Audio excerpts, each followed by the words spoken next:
All right, so I'm going to give you a scenario that most writers experience at some point. And so I just want you to think about whether it's ever happened to you, and if it did, just kind of think about that experience. Have you ever done this thing where you have a scene in mind? It can be anything. It can be an action scene, it can be a romance scene, it can be the scene where everything changes for the character. It's just something that you have in mind that you think is awesome.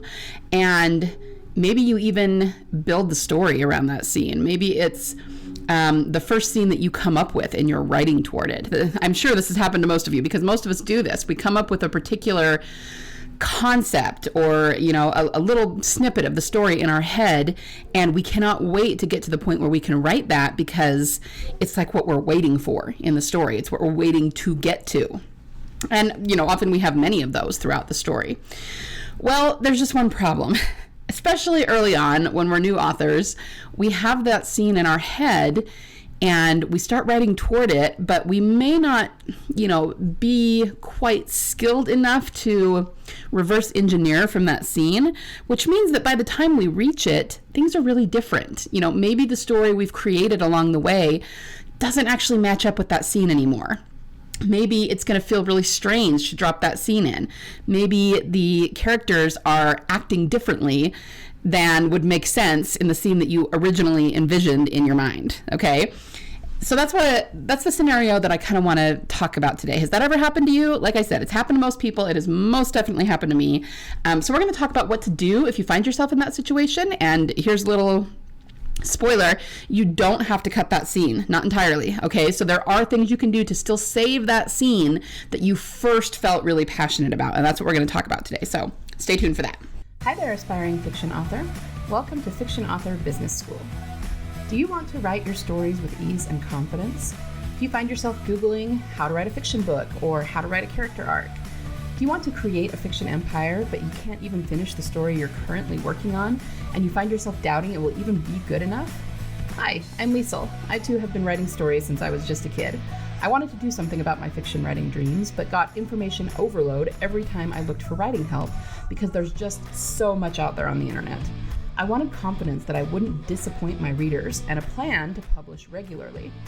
I knew the foundation of any author career, including the marketing aspect, is a stellar and well-written story, but I didn't know how to be sure that my story was solid. I went on a journey to figure out what really makes readers tick and how to incorporate those addictive elements into my story. In this podcast, you'll find specific tactical fiction writing tips, solutions to writing more words more efficiently, and secrets to mastering your author mindset. So, put on your fuzzy slippers, grab a notebook and pen and some chocolate, and let's write some fiction. Okay, like I said, this has happened to me before. It's actually happened lots of times. I was trying to think of what books I've written that this has happened in, and I think it's happened in all of them at least once, at least to some extent, whether it was with a big scene or a small scene or, whatever the case may be. I remember particularly when writing The Botanist, it happened a couple of times. I would put in a scene and I would get this feedback from my group saying, we're not sure that really fits. We're not sure that the character would really react that way. If you're going to do that, then you need to go back and change previous scenes so that it matches up, that sort of thing. And first of all, let's just talk about that. It's okay if that scene doesn't match up. It's not anything to be super depressed about. It's not anything to, really tear your hair out about. I mean, take a moment and be grateful for the scene you had in your head. Whether you end up using it or not, it is the scene that got y'all fired up and got y'all passionate about the story and that helped you create this story. It's what got you here. So even if you can't use it anymore, that's okay. It's still what got you here, and it's still okay to love that scene in your head. Maybe you'll use it in another story if you can't use it in this story, right? The other thing, so really when you find yourself in this situation, there's two different things that you could possibly do. And it's simply that you can cut the scene and do something else, or you can find some way to use the scene. Okay. So I'm going to talk about finding ways to use the scene. That's the point of this podcast episode, but let's just give a quick nod to cutting the scene. It's okay if you want to do that. If you really feel like it's not serving your story and it's not a scene you want to include, you don't have to feel guilty about not including it, okay? Like I said, it is the thing that got you all fired up and got the story written and going in your mind, but that doesn't mean you have to keep that scene if it's just not serving you or your story anymore, okay? However, if you love that scene and you're really, really kind of bummed to have to cut it, there are things that you can do. Contrary to popular belief, you don't actually have to cut a scene that no longer works, okay? I told you that this happened with me on The Botanist, and I ended up rewriting the scene. I kept a lot of the things that I originally loved from it, and I just sort of changed it a little bit so that it fit a little bit better the story that I had written up to that point. And I was pleasantly surprised because the group that I had at the time, they had an intense emotional reaction to the scene that I came up with, and it worked very, very well. Okay, so my point is, even though I didn't use the exact scene that I had originally envisioned, I still used most of the elements that I loved from that scene. So you don't have to cut it 100%. You can just tailor it to what you've already written. And let me tell you guys, countless people have done this. I mean, there's probably more authors who have done this than have not. I'm not going to pretend that I know most of them or that they have told me their stories or anything, but it's just about making sure that your scene fits with the rest of the story. So you may have to cut a few things, you may have to add a few things, you may have to build a few bridges. You know, if you did A and B in the scene before it, and now you want to do C, you're going to have to make sure that they line up, you know. So it might mean a little extra work. It might mean writing an extra scene or writing an extra transition or something like that. But you can do it. And here's the thing. Here's the really beautiful thing about this. Because you are marrying the passion that you had that first created that scene in your mind that you've been writing to, and the depth and grandeur of what you've already written in the story, doing this, changing it to line up with what you have written, it has the potential to be the best and most powerful scene in your entire book. So I'm going to encourage you, when you find yourself in this place, not to get discouraged about it and not to be depressed about it. I mean, don't take the negative tact for it, right? Think of it as a challenge. Think of it as, okay, I've written myself into a corner. This is where I am. This is where I want to be because I want the scene to work. How can I make it work? And honestly, that's a good approach to take for anything having to do with your writing and for life in general. Try not to, be the person that's all, woe is me, and, all my best laid plans are ruined because this is what I wanted. No, instead just say, okay, well, this is where I am. This is where I want to be. How can I make this work? And then you are putting on your most creative genius hat in order to figure that out. Okay? So the question is, if we're going to, or we need to change the scene a little bit in order to make it fit what we've already written, how do we do that? So I've got a few tips for you. You might want to take out something to write on and something to write with. So the first thing you want to do is write down where the gaps are. So if the scene that you've been writing toward and that you really love doesn't fit with the story that you have written, then you need to ask yourself why. And you probably know inherently, but bring it front and center. Write it down. What exactly is the problem? Is it that the character is different? Is it that, what you've established about their beliefs and their reactions to things doesn't fit with what you had them doing in that scene? Or is it more of a logistical thing, where you are in the story, you can't figure out how to make it so that scene makes sense. Maybe they're across town. Maybe you need to figure out how to get them to the place they need to be in order to make it happen. Maybe their beliefs don't jive with what you have them doing in the scene. Maybe it's the dialogue. They would never say that in the scene, right? Just figure out what the gaps are, because you're not going to be able to fix them until you know what they are, and write them down. Write down everything that's a problem. And you might even want to get help with this. Sit down with a critique partner and explain things to them, and then just say, I feel like this isn't working. Can you tell me if it's working for you, why it isn't, why it's not, and get some outside feedback as well. So that was number one. Number two is that you're going to brainstorm how to bridge those gaps. Now, this might be a little bit of a writing exercise for you. Do what I always tell you to do. Relax your brain, do some free writing, do whatever it takes to really get the creative juices flowing for you. So whatever you do that always helps you figure out plot holes and things, whether it's going for a walk, cooking, taking a shower, whatever the case may be, or if it's just sitting down at your computer and letting the ideas flow, do that. Brainstorm some way to bridge those gaps. Come up with some really, really ridiculous ideas and then some not so ridiculous ideas and see what you come up with. Again, that's just the best way to really get things flowing, and you might be surprised at how well you can bridge those gaps and make the scene work. And you might even come up with something to add to the story that you didn't have before that makes it a lot better. All right. So the next thing to consider, number 3, is can you write some bridge scenes to make it happen? Now, again, it's going to depend on why the scene is not working with what you've already written. If it's just a matter of logistics and by logistics, I mean the plot. I need this person to be over here doing this for the scene, and instead they're over there doing that. Well, can you write some sort of bridge scene to get them where they need to go so that it works in the plot? If it's something that has to do more with the character, like their beliefs or their backstory or their dialogue or their personality, their reactions, well, that's a bigger thing, right? It's a little bit harder to fix.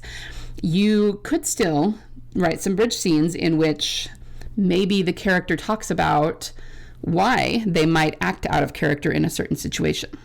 Or you can write a scene where you come up with a belief that leads to their action in the scene. And if you put that earlier, then what they do, even if it's a little bit out of character, will make sense to the audience because you've set up for it, right? So think about that. You're just going to try to come up with a way to write some bridge scenes so that that scene that you love so much and want to include can happen and make sense. Number 4, consider using it as a repetitive theme for character building. So even if it doesn't have a whole lot to do with your plot, even if you feel like at this point it's coming out of left field, could you use it as something the character believes or says very often and use it repetitively throughout the novel so that when you actually have the scene, it fits in perfectly with who they are, even if it doesn't seem to have a whole lot to do with the rest of the story? Okay, that's something you can do too. Keep in mind that character quirks, things they say, things they do repetitively, they don't necessarily have to tie into the overall plot. That's just who this character is, right? So if you have someone all the time that says, I don't know, try to come up with an example on the fly. If you have a character that says like all the time, well, saying like is just a character quirk. It has nothing to do with the overall theme that you're going for necessarily, and you can certainly find ways to incorporate it so it does have to do with the overall theme, but I'm just saying you could take something from that scene that you love and incorporate it as more of a character quirk, and then that way when the scene comes along it doesn't feel out of place. Okay. Number 5 is just to look at the details. Maybe you don't have to change your book as a whole. You don't have to change the overarching theme or the overarching plot events. Maybe you can just figure it out in the details, and that's kind of what I've talked about, repetitive character quirk, that is a detail. Writing bridge scenes about maybe an extraneous belief they have that's going to come into play, that is a detail, okay? So keep in mind that I think part of the reason we get so depressed about this is we automatically say, oh, in order to make that scene work, I have to rewrite the entire novel. Most of us aren't willing to do that, and so we just go, oh, it just doesn't work anymore, and that's so tragic because I love that scene. But guys, you can make it work, okay? That's why I say brainstorm. Get a piece of paper, write down all the ways that you could possibly make it work, and if you really want to make it work, you can make it work. And yes, you may have to change some elements of the scene, but so what? If you can keep the things you really loved about it and put it into your book will be that much better for it. Okay, so that's all I'm saying. The whole point of this podcast is something that me and one of my writer friends were talking about in our group last week, is just you don't have to cut a scene that no longer works for you, especially if it was a scene that you had a huge emotional reaction to. If it was something you built the story around, if it was something you were really passionate about, just refocus it, figure out how to make it fit into the story you already have, repurpose it a little bit, and you can still include it. And like I said before, because you're marrying your own passion for that scene with the beauty of the story you've already written, it has the potential to be the best scene in the entire book. So take it as a challenge to make it that, instead of just getting depressed and being like, oh, well, I guess I have to kill my darlings and cutting it. Now, again, nothing wrong with doing that either if you decide that that's what's best for your story, but you don't have to. If you love that scene, keep that scene. That's all I'm saying. Okay, so one more time, let's go over them. Number 1, write down what the gaps are. What exactly is the disconnect that's making it not work? Brainstorm lots of different ways to fill those gaps, and try to understand the functional element here, guys. Is it the plot that's the problem? Is it the character that's the problem? Is it their belief that's the problem? Is it their backstory that's the problem? The more you understand about what's causing the problem, the easier it will be to fix, okay? Number 3, try to write some scenes to bridge the gap. See if you can make the scene work as is, just by writing a few extra scenes to make it so that it's not out of place.